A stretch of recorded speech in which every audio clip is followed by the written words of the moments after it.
Welcome everyone. I am Magick Au GoGo and this is my course on magic and spiritual transformation. This is chapter 3, part 3. We are going to be talking about ancestral altars. In the first part of chapter 3, I connected y'all with the energies of Earth so you can better connect with our ancestors. And in the second part of chapter 3, I talked about connecting with your ancestors, how to nourish your relationship with our ancestors, and why. So this class is basically just going to be a supplement to the last class because I wanted to take my time and talk about setting up an ancestral altar. So why would we set up an ancestral altar? First of all, I want to make this clear because I think a lot of people seem to be confused about why we would set up an ancestral altar. We do not worship our ancestors. They're not our gods. Our ancestors are to be venerated and uplifted. You know, we work with our ancestors in order to receive blessings. So don't get confused if you hear the word altar. Doesn't mean you're worshiping your ancestors. There's nothing scary about it. An ancestral altar is a physical space that we make sacred so that we can connect with our ancestors, to give love to our ancestors, to receive blessings and to give blessings. It's a relationship. I see the ancestral altar as a place for us to continue maintaining a healthy relationship with those who have passed into the spirit realm. Basically, ancestral altars are not necessary, but they're very valuable. Also, I want to mention that ancestral altars are super personal. I've seen other videos, and no shade to the people who created these videos, but they're stressing what not to do with ancestral altars, or, you know, how-tos, but almost as if they're specific rules. I want to let you know that there really are no rules to creating your own ancestral altar. What works for one person might not work for another. Basically, you want to personalize your altar and do what feels right to you. It kind of makes me cringe when I see other practitioners saying that they see other people's altars and they're wrong. No.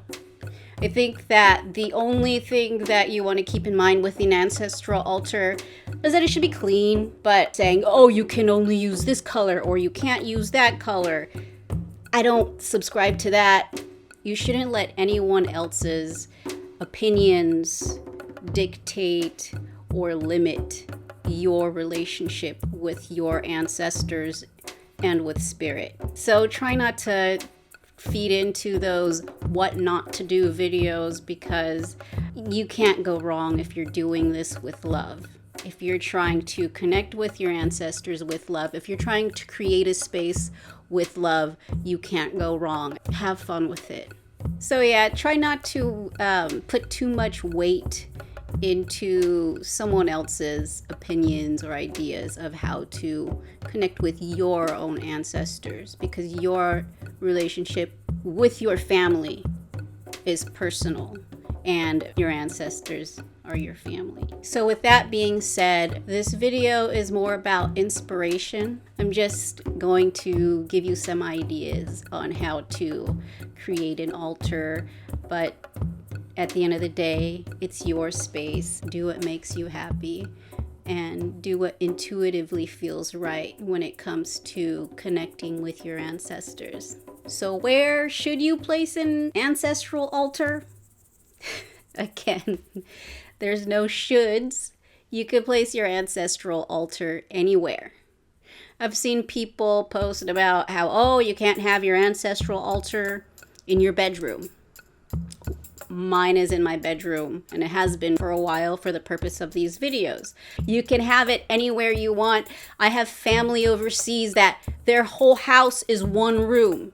So are you going to tell me that they can't have their ancestral altar in the same room where they sleep? Because I guess in the video they were saying if you put your ancestral altar where you sleep, then you're going to get disturbed by spirits. And whoever came up with that probably needs to set boundaries with their ancestors, because you can place an ancestral altar anywhere Anywhere that feels right. Put it in your bedroom, put it in your living room, wherever you want to connect with them regularly, anywhere that's easy to access regularly, you can place your ancestral altar. It can be as big or small as you want. It could be elaborate. It could be just a corner of your coffee table. Just do whatever works for you and you can't go wrong. As long as you keep it clean, you're golden. Normally my ancestral altar is right above my fireplace because I like to have them near the fire, the flame, the hearth. It just feels right to me. But again, not everyone has a fireplace. Not everyone has a living room. So place it wherever you wish. So what can we place on our ancestral altar? Again, anything. I like to place at least one piece that represents one of the 4 elements: earth, air, fire, and water. I've done a video about that and you can find that here. But basically that is pretty much optional. So if you don't feel like incorporating the elements into your altar, it's not like it's not going to work. Just for a quick overview of the elements and what you can place on your altar to represent the elements. For the element of air, you can place a fan or a feather, or I've seen people with wind chimes. Incense also represents the element of air and fire, and then you can also burn that incense as offerings to your ancestors. Any wind instruments can represent the element of air. So, just have fun with it, be creative. Those are just a couple of options that can represent air. For the element of fire, we have candles. Super simple, super easy to find.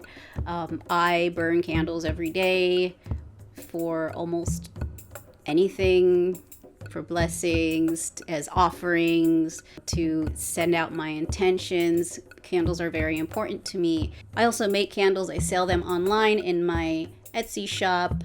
You can find them at etsy.com/shop/bizarroagogo. I only have my shop open a couple weeks a year, but if you want to buy any of my candles, maybe my shop will be open. For the element of water, you can easily place a clean glass of water on your altar.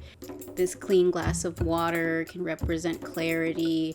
It also amplifies spirit communication. Try to keep this water clean. You could also give libations like tea, coffee, booze. Just make sure that it stays clean, that you change it regularly. But plain water, or even water with a little spritz of perfume in it, is a very easy way to have that water element on your altar. Also, you can have fresh flowers in water, and that would represent earth and water.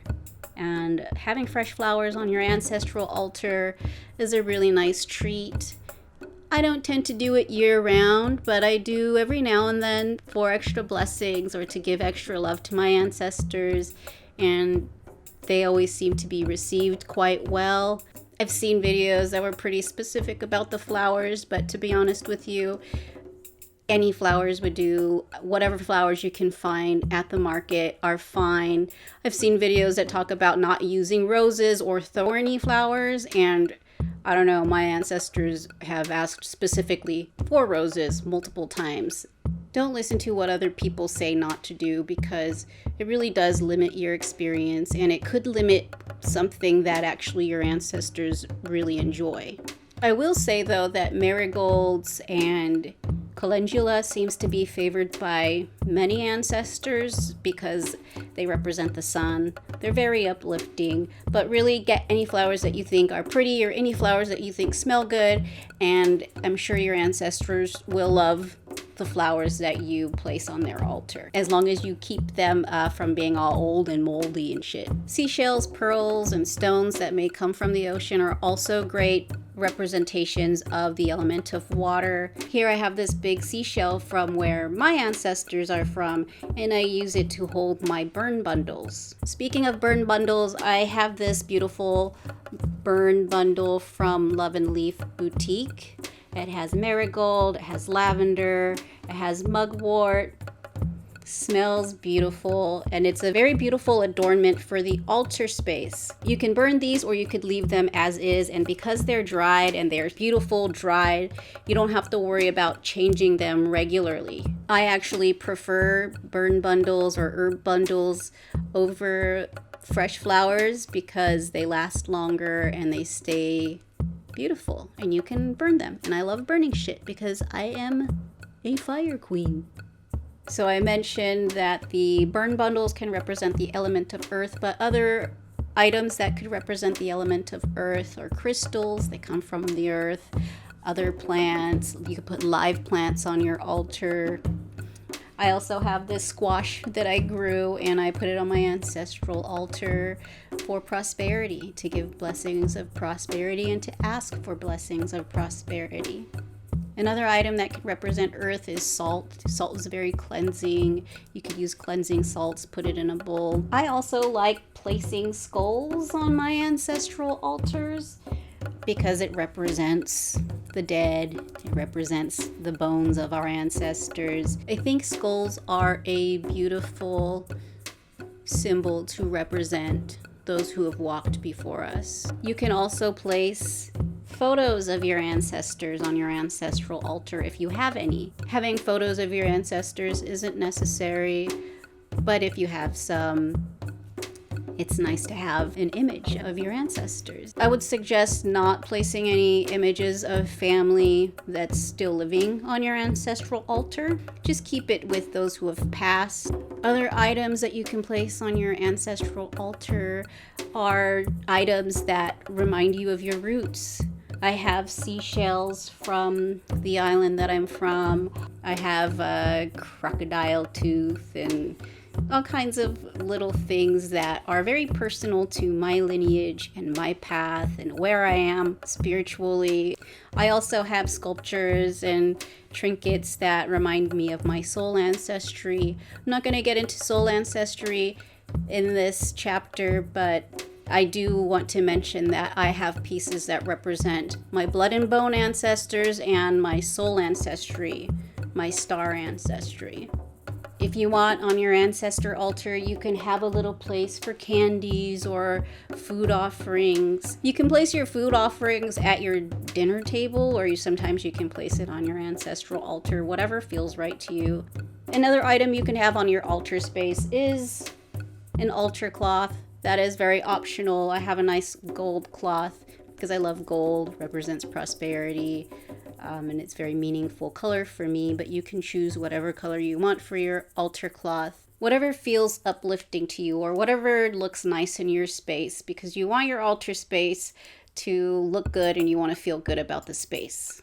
So like I said, you really can't go wrong when it comes to creating an altar space as long as you're doing it with love. The one thing I do want to reiterate, though, is to keep it clean. And to me, cleaning your altar space is an act of love. It's a way to connect with your ancestors, keeping it tidy. I would suggest cleaning it like once a week is good. You don't want a dusty, dirty altar space.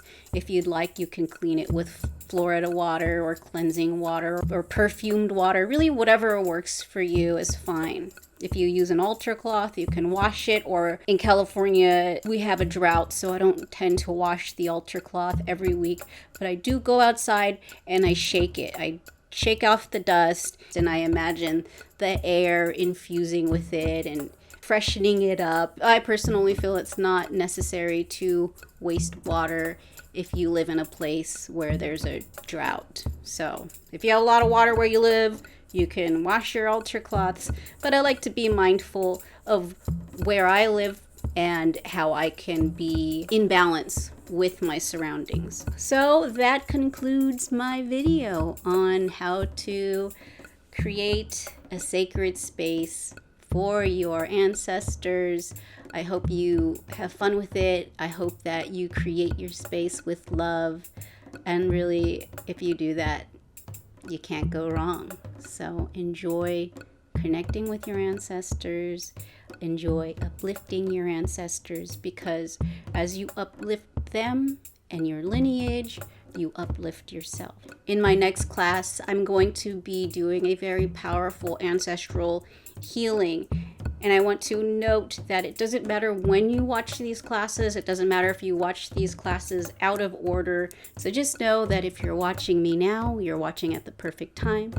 And whenever you catch the ancestral healing video, it'll be at the perfect time for you and your ancestors. So don't worry about catching these classes right when they come out. There are no boundaries when it comes to time and space. I'm Ranny Au GoGo, and this is Magick Au GoGo. You can find notes to this class at magickaugogo.com. That's MAGICKAUGOGO.com. You can also donate to me at magickaugogo.com if you found these videos valuable. I want to thank y'all again for your support and for your time. I will catch you in the next video for the very powerful ancestral healing. Take care.